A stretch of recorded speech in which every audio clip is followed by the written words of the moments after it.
तर अमूल दुधाच्या किमतीमध्ये प्रति लिटर 2 रुपयांनी वाढ झालेली आहे। नवीन दर आजपासून लागू झालेत। पशुखाद्य पॅकेजिंग आणि इंधनाचा खर्च वाढल्यामुळे हा निर्णय घेतल्याचं गुजरात कोऑपरेटिव्ह मिल्क मार्केटिंग फेडरेशनने सांगितलंय। मे 2025 नंतर पहिल्यांदाच ही दरवाढ लागू करण्यात आली असून ग्राहकांच्या खिशावर आता अतिरिक्त भार पडणार आहे।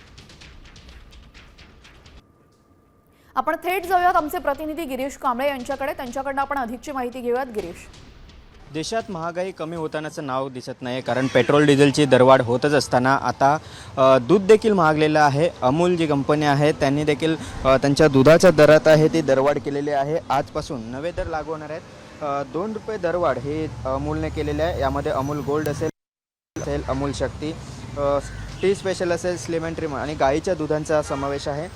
केवळ अमूलच नव्हे तर मदर डेअरीने देखील त्यांच्या दुधाच्या याच्या दरात आहे ती 2 रुपयांनी वाढ केलेली आहे। त्यामुळे पुन्हा एकदा सर्वसामान्यांच्या खिशाला कात्री लागणार आहे बघितलं। आणि आता एकीकडे पेट्रोल डिझेलचे CNGचे दर वाढत असताना आता अमूलचं दूध असेल किंवा मदर डेअरी असेल दूध आहे त्यांचे देखील दर आहे ते वाढू लागलेले आहेत। आजपासून हे दर आहेत ते लागू झालेले आहेत।